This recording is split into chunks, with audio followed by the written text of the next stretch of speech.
Hello, this is Reading on Empty Book Review. I'm your host, Kevin Chang. And this week, I wanted to talk about a popularly requested book that I read recently, Crime and Punishment.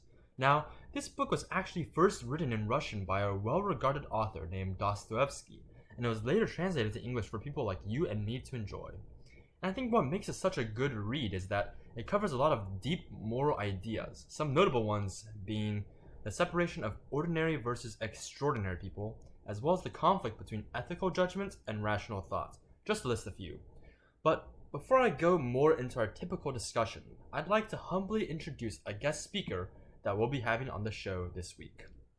Hello everyone, my name is Victor and I'm really excited to be here today. Thank you for inviting me, Kevin. My pleasure. My experience in reading Crime and Punishment was truly nothing short of a roller coaster, so to speak.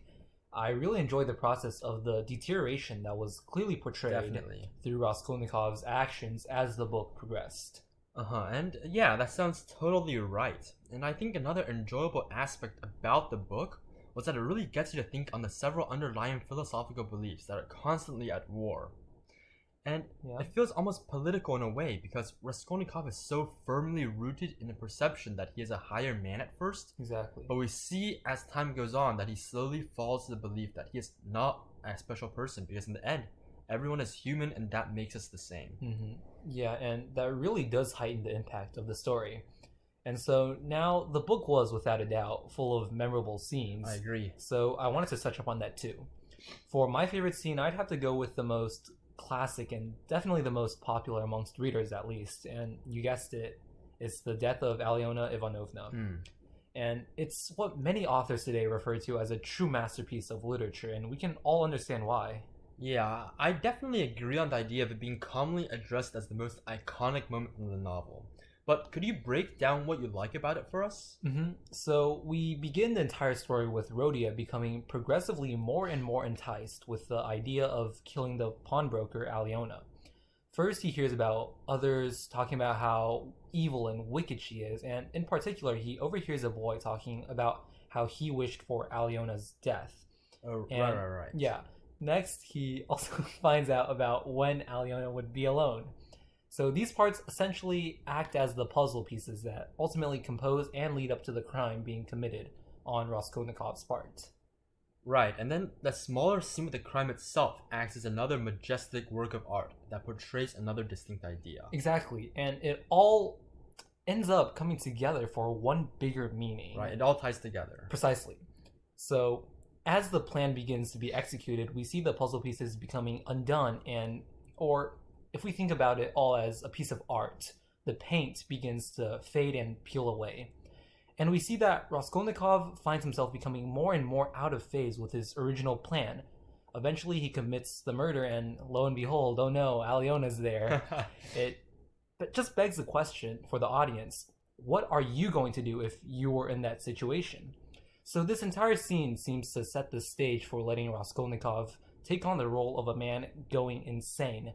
Yet, he becomes so nervous and frantic throughout the process of killing, so we come to realize that this man is perhaps sane and instead just simply forced into his position due to external factors. The imagery that's employed in these scenes truly makes it all the more remarkable and memorable, and this introduces these dynamic, diametrically opposing ideals within Raskolnikov that become more and more unraveled as the story goes on. And so yeah, okay, I can completely understand how this would be a scene you'd want to read over and over, right? Because the dramatic emotions of Raskolnikov as he prepares and executes the crime are so intense yet so deeply filled with ideas that you just can't help but view it again. And I think each time you go over the scene in particular, you learn and understand more about what Dostoevsky is really trying to masterfully portray. You know, a rational, sane man struggling while committing an unspeakable crime. Yeah, I see what you mean.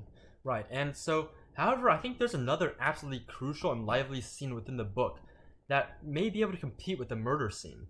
And that's where Raskolnikov's first interview with Porfiry, the investigator, happens. Yeah, that's definitely a scene you would remember, but I suppose not think of that first. So what reasons do you think make it another powerful moment in the plot? Well, let's start the brief overview first of all. Raskolnikov admits to his friend that he had pawned items to Alyona, and states that he is afraid that the murderer would have stolen them. Right. And they decide to visit the police station to clear up this kind of confusion, which Raskolnikov prepares for. And he walks into Porfiry's office, intending and believing to possess a sense of calmness. But the readers clearly see as the conversation goes on that Raskolnikov is losing this air of confidence possessed upon entry. And he leaves the office in shambles because he failed. And I, for one, found this dramatic scene quite suspenseful, although I can't say that I wanted Raskolnikov to evade the law, but it definitely built up suspense. So, yeah, there's no doubt that there was definitely suspense in this scene. In fact, I think it actually reminds me of another well-known novel. And which one would that be?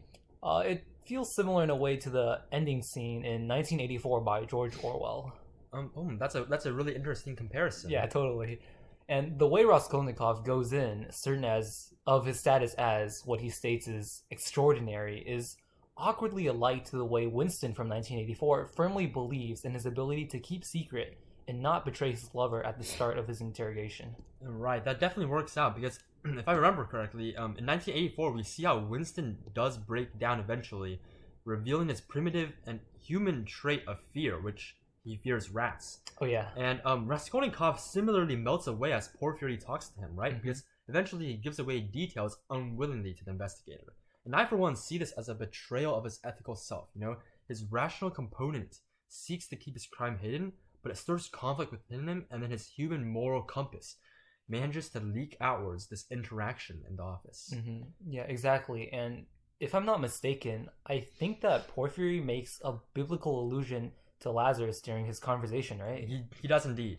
Yeah, and if y'all in the audience aren't familiar with the story of Lazarus, it's basically just that he gets resurrected by Jesus in the book of John after being dead for about 4 days, I believe. Right, and so I find that's a really key point in the story for those of y'all who haven't caught on, because essentially Porfiry is asking Raskolnikov if he believes in redemption.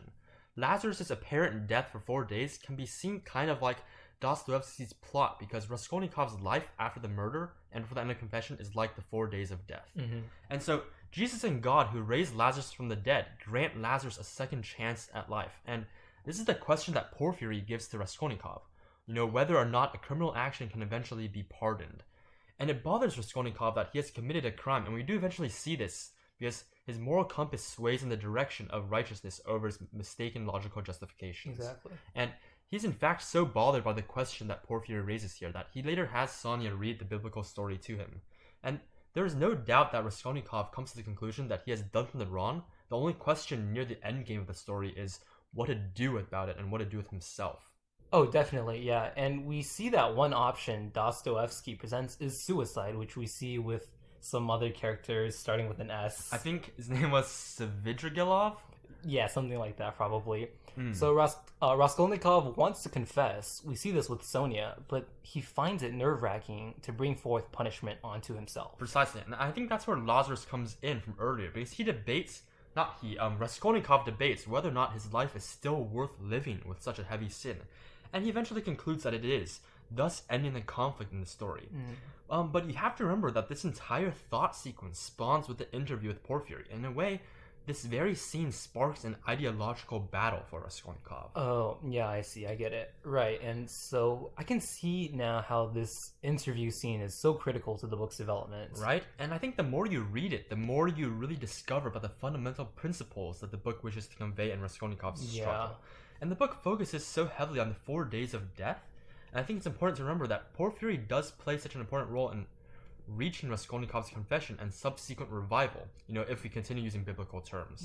Yeah, I understand. So great. All right, we've both discussed excellent sections from the book, but why don't we discuss a bit more in detail about the story's core functions? Of course, and I think a key part of this entire story as a whole comes back to the dilemma that Raskolnikov is facing internally, and the issue of morality. Right, and exactly. So his character really comes into light here. Yeah, and right from the beginning of the story, actually, we see Raskolnikov being conflicted. Part of him is hesitant to actually go through with his plans to murder the pawnbroker, and the other part of him refuses to back down. Yeah, and then later on, though, the idea of confessing his sins also becomes an issue that he becomes torn over. It's essentially his flaws and his triumphs. Right. Essentially, the part of him that thought his murder was right, and the part of him that thought his murder was wrong. It's these two forces that clash within him.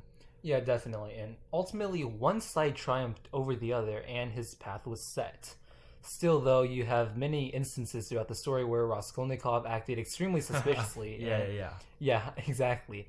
And I feel like had he been in our world today, he would have been just straight up caught instantly. Well, luckily for him, he wasn't born into the modern age, right? Amen to that.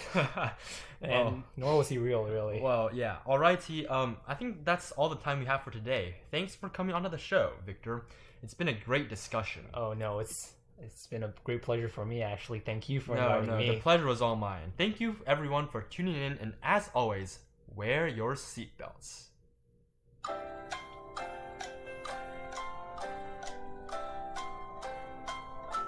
Oh yeah.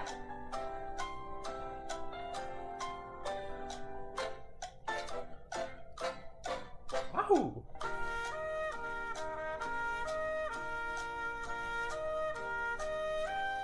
Yahoo!